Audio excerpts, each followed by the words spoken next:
Hello and welcome back to the third episode of our podcast Visual Voices, and I'm joined this week by two very special guests. We've got Tom Dines. Hi. And Ruben Evans. Nice to be here. So really excited to get some more guests and have a little conversation. So if you could start off, Tom, if you could tell us a little bit about the project that you're working on at the moment. So the project I'm currently working on is kind of off the back of my dissertation this year. So it's about dissociation, but trying to emulate the feelings or the senses that you experience while you're dissociating, trying to convey that through my work, rather than trying to present it as something that I independently experience, just like something that you can look at and understand what I'm trying to present. Does that make sense? Yeah, it does. And so that's quite a, specific thing to be focusing on. Like, where did that come from? I feel like I'm always sort of the person who dissociates. I mean, everybody does. Yeah. It's a feeling that everyone experiences, even if it is on like a really minute level. But I think mainly because I have experience with it happening to me, and I definitely know of people who experience it on like not a very serious level, but more serious than me. So I feel like just my personal experience and also the lack of information about it just led me to think this is something I want to pursue, something I want to do more of, something I want to look into and at least understand for myself. Seeing that there's a space there, an audience for that. Yeah, that's really interesting. And over to you, Ruben, what are you working on at the moment? Yeah, so I'm kind of exploring kind of open-ended narratives, stage narratives that kind of explore kind of more like a post-apocalyptic wasteland. So it's kind of inspired by work like Jeff Wall and Thomas Ruff, where they kind of use their photography to, voice or shed light onto kind of political issues or social issues. What I'm kind of focusing on is like climate change and kind of like there's multiple aspects of it, kind of like the end of the world and what we could expect from it, but kind of produce it in a way that is kind of easy to digest, and instead of kind of like shedding like negatives towards it, more kind of producing a positive light, or at least shed light to it so it gains some sort of attention or promotes some sort of change. Yeah, that's so interesting. And is this a project that has come to you new this year, or is this something developed from previous years of studying? Well, I've always kind of been into like stage narratives, constructing narratives to kind of produce your own storyline or your own kind of thoughts in general. So I think this, because it's such a prominent thing right now, that it kind of like I fell into it, but just kind of being involved in like, or just absorbing media around me, I think it is very poignant and of its time. So if is there any time to do it, it would be now. Yeah, that's really great.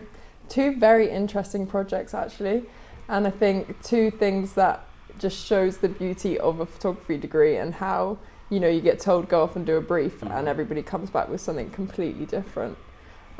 So what sort of processes are you both engaging with? Are you digital, analog, bit of both? I primarily shoot digital, but I do shoot a lot of film alongside it. I just like having the security of digital just to fall back on, but a lot of my stuff primarily is medium format, 120, mostly black and white because it's more affordable, but I do like the effects it has and the kind of connotations it has. You can print it really dark and it kind of gives this very intense or dramatic feeling, or you could do it quite softer, so there's a lot where you can play just by the natural process of printing or even editing. Great. And you, Tom? Honestly, pretty much all digital.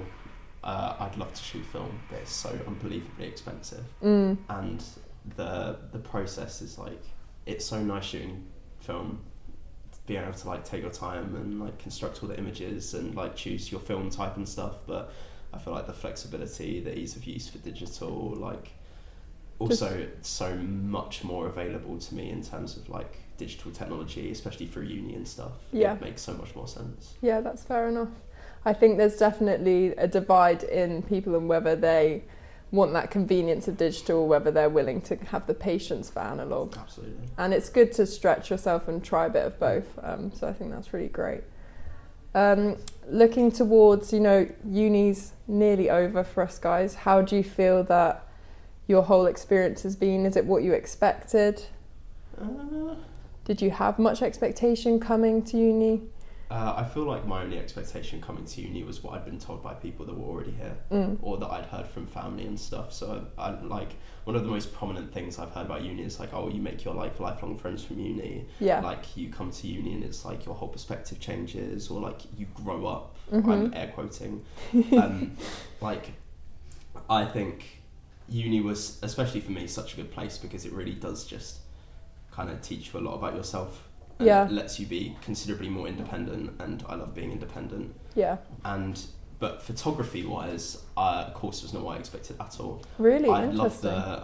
I love how much of the course is taking photographs, which I feel like you'd think it would be obvious Yeah. going to a photography degree, but the fact that even the written work and the theory side is like so intertwined with the photographic, and how it doesn't really feel like theory, or at least for me, it doesn't feel like theory. It feels like just expanding my ability to take photographs rather than reading or writing, which is what it felt like previously to uni. Yeah. So not the experience I expected, but definitely the experience I'm happy I had. That's really great to hear. And what about you, Ruben? Yeah, I mean, it's kind of what I would expect. I wouldn't expect like having so many friends all in the same course. We do have like quite a good community and quite a creative community that we're lucky to have. So, you know, talking with people about ideas, like, I mean, half of us will use each other as models and stuff like that. So it's quite a nice tight-knit thing to have.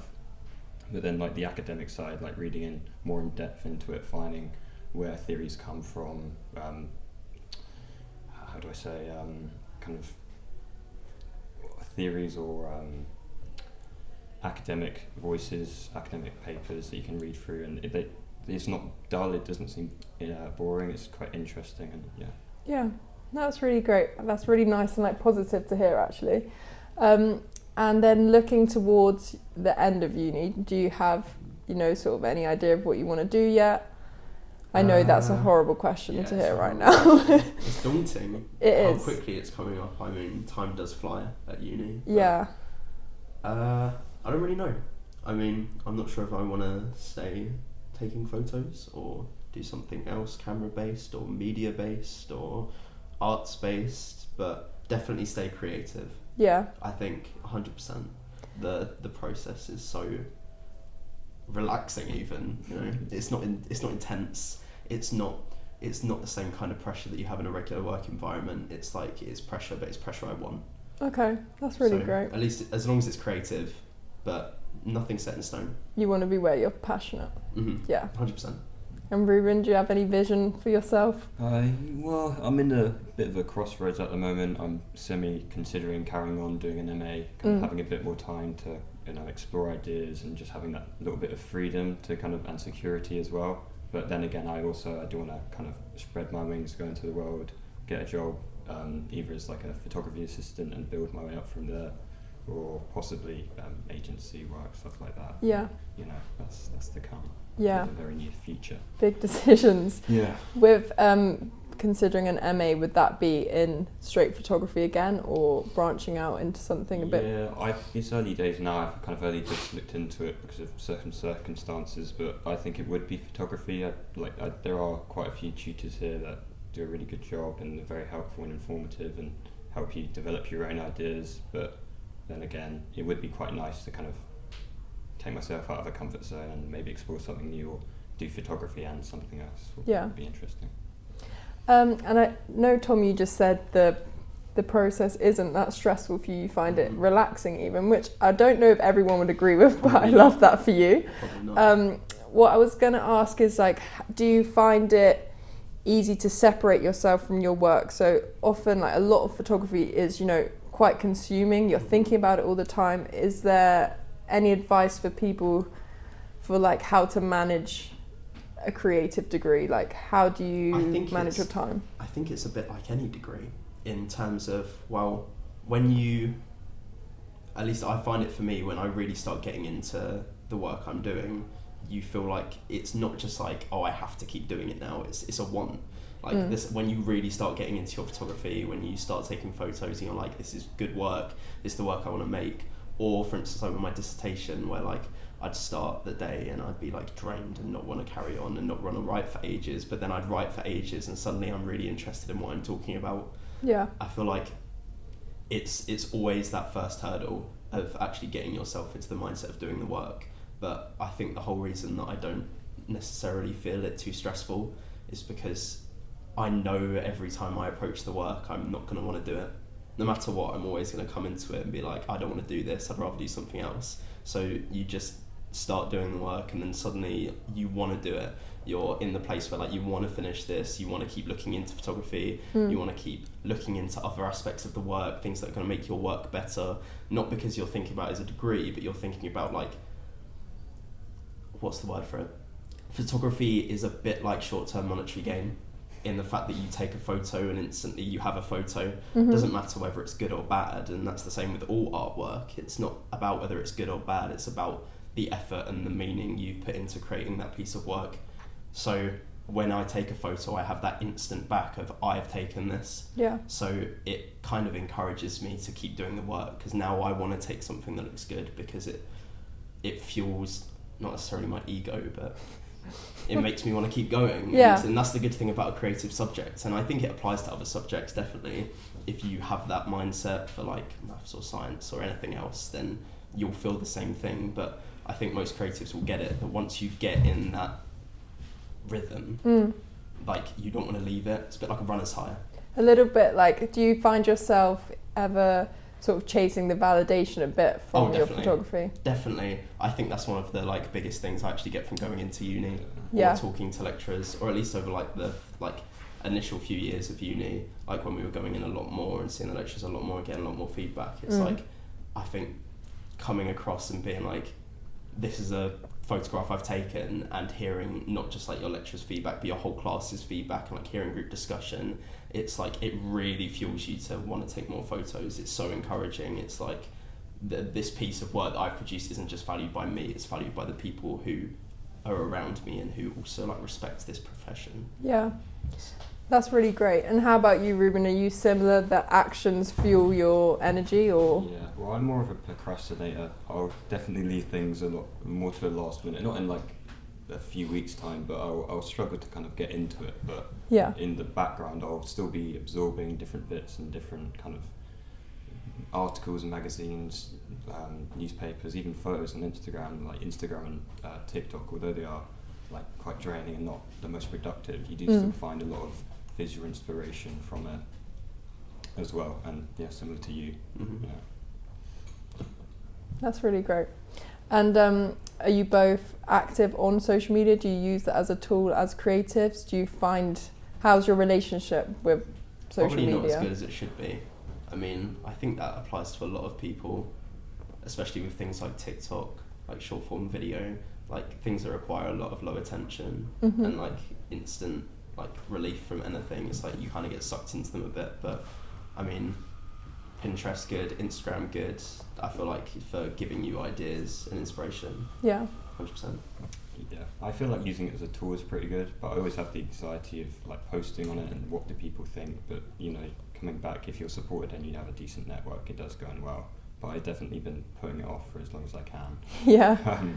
Which is kind of shooting me in the foot right now. But you know, I'm getting the ability to be comfortable in posting and not really caring what people think, or I'm just doing it for myself at the moment. That's really good. I think being a creative is really hard to back yourself, especially at the early stages, because you know it's just difficult. It's a scary space and it's a vulnerable thing to put your artwork out there and hear other people's opinions. But I think it's really exciting. Thank you so much for coming on. Happy to be here. Yeah. Pleasure. Thanks for having us. I appreciate your honesty, and I can't wait for everyone to hear this conversation. We will be providing links on the social media so you guys can check out Tom and Ruben's work. And yeah, thank you so much for listening. Thanks for having us.